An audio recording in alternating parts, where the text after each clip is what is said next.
যুদ্ধের ময়দানে পাকিস্তানের সেনাপ্রধান জেনারেল অসীম মুনির কমান্ডিং অফিসারদের ইশারায় শত্রুপক্ষকে ঘায়েল করতে ছুটে চলছে পাকিস্তানের সাঁজোয়া যান।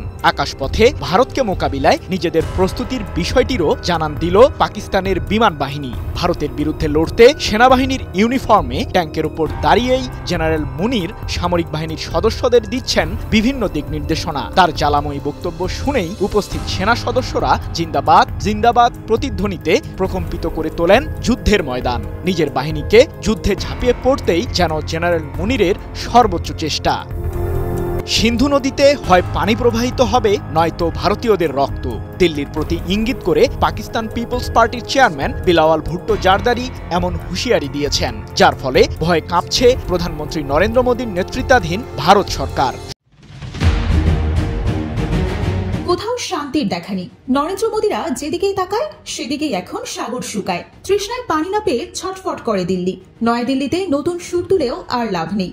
একে একে মোদী রাজ্যের সব তাল লয় কেটে যাচ্ছে। ধুন হারিয়ে খুন হচ্ছে গদি মিডিয়া। মোদীরা আসমানে গুলিটা ছুড়ে বাহাদুরের ভান করে, তবে সিধা গুলিটা এসে ওপর থেকে পড়ছে তাদেরই মাথায়।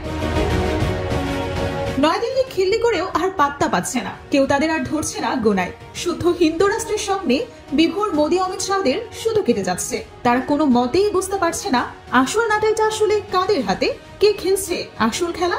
অবশেষে মনে হয় ভারত পাকিস্তানের মধ্যে পারমাণবিক যুদ্ধ লেগে গেল। এটা কেন বলছি অবশ্যই বলার কারণ রয়েছে। আপনারা জানেন যে কাশ্মীরে এই ঘটনা হওয়ার আগে পাকিস্তান যুক্তরাষ্ট্রকে একটি চিঠি পাঠিয়েছিল। যুক্তরাষ্ট্র পাকিস্তানের পক্ষে নেই এই বলে এই চিঠির ফিরতি উত্তর দিয়েছে। অন্যদিকে ভারত যুক্তরাষ্ট্রকে উদ্দেশ্য করে একটি চিঠি পাঠিয়েছিল। যুক্তরাষ্ট্র কিন্তু ভারতের ওই চিঠির উত্তর দিয়েছে এবং ভারতের পাশে যুক্তরাষ্ট্র রয়েছে এটা তিনি জানিয়ে দিয়েছেন, এবং তারা একথাও বলেছে যে পাকিস্তানের সাথে যুক্তরাষ্ট্র নেই। তাহলে এখন প্রশ্ন উঠছে পাকিস্তানের সাথে কে রয়েছে? পাকিস্তানের সাথে চীন রয়েছে। মনে হচ্ছে ভারত এবং পাকিস্তানের মধ্যকার যুদ্ধ কিছুদিনের মধ্যেই অতি তাড়াতাড়ি লাগতে যাচ্ছে। এই যুদ্ধে যদি পাকিস্তান হারে তাহলে চায়না হেরে যাবে, কারণ চায়না রয়েছে পাকিস্তানের পক্ষে। আর এই যুদ্ধে যদি ভারত হারে তাহলে হেরে যাবে যুক্তরাষ্ট্র, কারণ ভারতের পাশে কিন্তু রয়েছে যুক্তরাষ্ট্র।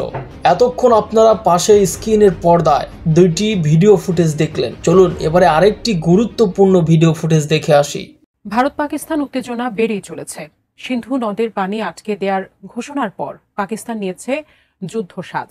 ভারত যদি সিন্ধুতে বাঁধ দেয় তবে তাতে সামরিক হামলার ঘোষণা দিয়েছে পাকিস্তানের প্রতিরক্ষা মন্ত্রী। এদিকে উচ্চ পর্যায়ের সামরিক কর্মকর্তাদের বৈঠক হয়েছে পাকিস্তানে। বিস্তারিত ইমতিয়াজ আলমের রিপোর্টে। পাকিস্তানের সিন্ধু নদের পানি প্রবাহ বন্ধ করতে ভারত যদি তার সীমানায় এই নদের উপর কোনো বাঁধ বা এ জাতীয় কোনো স্থাপনা নির্মাণের উদ্যোগ নেয়, সেক্ষেত্রে তাতে সামরিক হামলা চালাবে পাকিস্তান। দেশটির প্রতিরক্ষা মন্ত্রী খাজা মোহাম্মদ আসিফ এই সতর্কবার্তা দিয়েছেন। শুক্রবার পাকিস্তানের সংবাদ মাধ্যম জিও নিউজের নয়া পাকিস্তান টেলিভিশন প্রোগ্রামে অতিথি হিসেবে উপস্থিত ছিলেন খাজা আসিফ। সেখানে দেয়া এক সাক্ষাৎকারে তিনি বলেছেন, শুধু বন্দুকের গুলি বা কামানের গোলা ছুড়লেই আগ্রাসন হয় না, বহুভাবেই আগ্রাসন চালানো যায়। যেমন সিন্ধু নদের পানি প্রবাহ বন্ধ করে দেওয়া বা পানি প্রবাহকে ভিন্ন পথে চালিত করাও এক প্রকার আগ্রাসন, কারণ এর ফলে ক্ষুধা ও তৃষ্ণার কারণে মৃত্যু হবে লাখ লাখ মানুষের। গত মঙ্গলবার ভারতের শীর্ষ সেনা ও নিরাপত্তা কর্মকর্তাদের সঙ্গে বৈঠক করেছেন প্রধানমন্ত্রী নরেন্দ্র মোদী। সেই বৈঠকে ভারতীয় প্রতিরক্ষা বাহিনীকে পাকিস্তান হামলার জন্য সবুজ সংকেত তিনি দিয়েছেন বলে জানা গেছে। এদিকে ভারত যদি যুদ্ধ পরিস্থিতি তৈরি করে তাহলে দাঁত ভাঙা জবাব দেয়া হবে, এমন কঠোর হুঁশিয়ারি দিয়েছে পাকিস্তানের সেনাবাহিনী। একই সঙ্গে দেশের জনগণের সম্মান রক্ষায় যে কোনো মূল্যে প্রস্তুত থাকার অঙ্গীকার করেছে তারা। পাকিস্তানের রাওয়ালপিন্ডিতে সেনা সদর দপ্তরে সেনাপ্রধান জেনারেল আসিম মুনিরের নেতৃত্বে অনুষ্ঠিত স্পেশাল কর্পস কমান্ডার্স কনফারেন্সের পর এই ঘোষণা দেওয়া হয়। তাই সিন্ধু নদের পানি প্রবাহ আটকাতে যদি ভারত বাঁধ বা এ জাতীয় কোনো স্থাপনা নির্মাণ শুরু করে, সেক্ষেত্রে নিশ্চিতভাবেই পাকিস্তান আঘাত করবে এবং সেই স্থাপনা ধ্বংস করবে।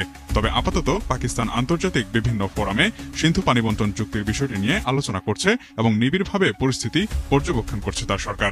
যদিও ভারতীয় সেনাবাহিনী এখনো কোনো সামরিক পদক্ষেপ নেয়নি, তবে খাজা আসিফ মনে করছেন এখনো দুদেশের মধ্যে যুদ্ধ শুরু হওয়ার মতো আশঙ্কা রয়েছে। প্রসঙ্গত গত 22 এপ্রিল মঙ্গলবার বিকেলে ভারত নিয়ন্ত্রিত জম্মু কাশ্মীরের পেহেলগামে পর্যটকদের উপর সন্ত্রাসী হামলার ঘটনা ঘটে। স্বয়ংক্রিয় রাইফেল দিয়ে হামলাকারীরা অন্তত 26 জন পর্যটককে গুলি করে হত্যা করে, আহত হন আরও বেশ কয়েকজন। নিহতরা সবাই পুরুষ।